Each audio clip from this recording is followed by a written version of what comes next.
Life comes at you fast, especially in the NBA. A potential Hall of Fame career can turn on a dime. We all remember what happened to Derrick Rose. In the 2012 NBA playoffs, the MVP guard tore his ACL, and with it, the hopes and dreams of all Chicago Bulls fans were gone in a flash. Rose returned to the league, sure, but he's never quite reached the peak of his powers. Unfortunately, Rose isn't the only star to have injuries derail a promising career. Below, we've ranked the 10 greatest NBA careers that have been ruined because of injuries. Let's start with one of the biggest what-if players in NBA history. Penny Hardaway. As the third pick in the 1993 NBA draft, the Memphis Tiger prospect was ready to take the NBA by storm. Hardaway was a special talent who could play a range of positions. Point guard? Sure. Shooting guard? Absolutely. Small forward? Not a problem. Hardaway was a true plug-and-play player and would produce no matter where you put him on the court. Unfortunately, Penny did not get to make the immense impact on the court that everyone anticipated. In 1997, Penny Hardaway injured his ACL, which led to more problems down the road. Although injuries derailed his career, Hardaway still finished his career with 4 All-Star appearances with career averages of 15.2 ppg and 5 apg. Hardaway will forever be remembered as a what-if point guard. What if that 6'7" Memphis Tiger product never got hurt? Bill Walton. Walton had a fantastic career, so it is a bit questionable whether to put him on this list. The former #1 pick went on to win 2 NBA championships and an MVP award. For his career, Walton averaged 13.3 ppg and 10.5 rpg. He was an elite big man, but foot injuries forced him into an early retirement. At just 34, Walton had to hobble away from the game. Was he done notching accolades on his belt just yet? Sadly, we will never got a chance to find out. Jay Williams. Freak accidents on the court constantly derail NBA careers, but it is not often that off-the-court incidents do the same. Williams has left us all wondering for the rest of our lives just what would have happened if he never got in a motorcycle accident. The Duke product had his NBA career cut short after only 1 season due to a severed nerve in his leg suffered in the crash. Riding the motorcycle was a violation of his contract, and when parlayed with the injury, the Chicago Bulls were forced to waive him from the team. Although he tried to make a comeback to the NBA many times, he was not successful. Now, Williams is an NBA analyst on ESPN, and his career in the NBA is left up to our imaginations. Greg Oden. The Portland Trail Blazers actually drafted the Ohio State big man before Kevin Durant. Can you believe it? Unfortunately for Oden, the Blazers, and fans around the world, we will never really know what the center could have accomplished in the NBA. Oden led the Buckeyes with 25 points and 12 rebounds in a national championship game lost to the Florida Gators his freshman season. There was no question Oden was going to be a star. Fans were excited to see his rookie year, but they never got the chance. Microfracture surgery on his right knee eliminated Oden's entire rookie campaign. His next season was postponed due to a foot injury 13 minutes into the new season. He played 61 games that year, but with lingering foot and knee injuries, he never was truly healthy. A fractured kneecap wiped out another season of his short career. Oden tried many times to play through injuries and make a comeback, but his body just did not allow it. Grant Hill.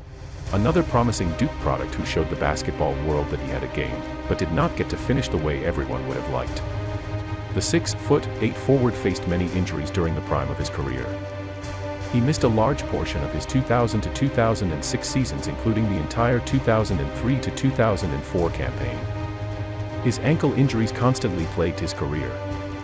Even with the bothersome injuries, Hill still finished his career as a 7-time All-Star while tallying 16.7 ppg.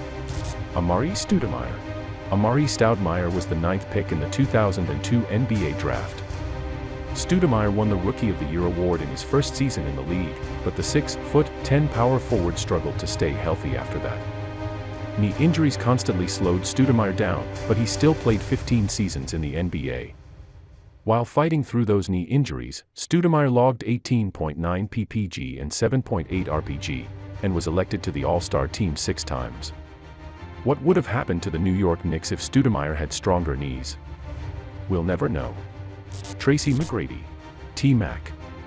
That is a nickname every kid became accustomed to while they practiced their fadeaway jumpers in the driveway, kicking out their lead leg like McGrady.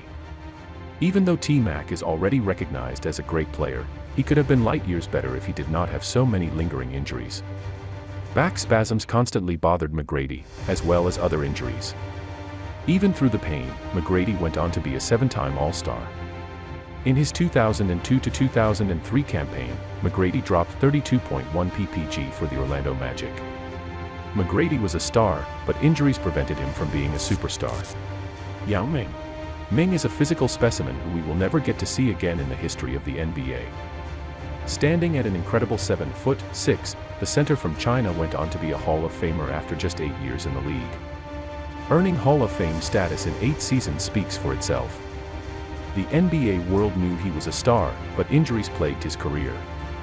Yao's career was constantly filled with injuries to his foot and ankle, which forced the Chinese superstar to retire at 30. His best season for the Rockets came in 2006 to 2007, where he averaged 25 ppg and 9.4 rpg. Ming has to be one of the largest what-if players in NBA history. The world will never get a chance to know what this gentle giant could have really been. Brandon Roy. Roy was destined to be a star. The former Washington guard certainly was off to a blazing start to his career, winning NBA Rookie of the Year in 2006 to 2007. He went on to be an All-Star in each of the next 3 seasons. In his first 3 years, Roy poured in 4,759 points, 1,135 assists and 1,003 rebounds. He also shot over 50% from the field. Those stats sound like a future Mount Rushmore player. Do you know who was the only player to meet or exceed those totals in that same span? LeBron James. That is some impressive company. Roy's knee injuries gradually ripped him apart, and he became just a shell of himself. He quickly went from scoring over 20 ppg to just over 12 ppg. Roy could have been one of the greatest guards to ever play the game. Unfortunately, we never got the chance to see the real Roy after that stellar start to his career. Derrick Rose. For the first time since Michael Jordan, the city of Chicago had to boast Derrick Rose. The former Memphis star came in and immediately turned the franchise around. Rose won Rookie of the Year and later became the youngest MVP in NBA history. Chicago had a star once again. In the 2012 playoffs, Rose tore his ACL on a non-contact play against the Philadelphia 76ers. That ACL tear was only a sign of things to come for Rose. Known for his athleticism, Rose was no longer able to show off his freakish attributes. His body began to fall apart, leading to many more knee injuries, including a torn meniscus.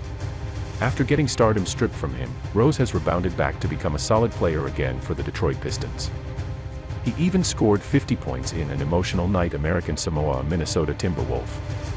The Chicago Kid was destined to bring the first title back to the city since Jordan, but he never got a fair chance. Rose had a chance to be one of the greatest point guards in NBA history. Sadly, he'll never reach that potential. Thanks for watching. Don't forget to like and subscribe.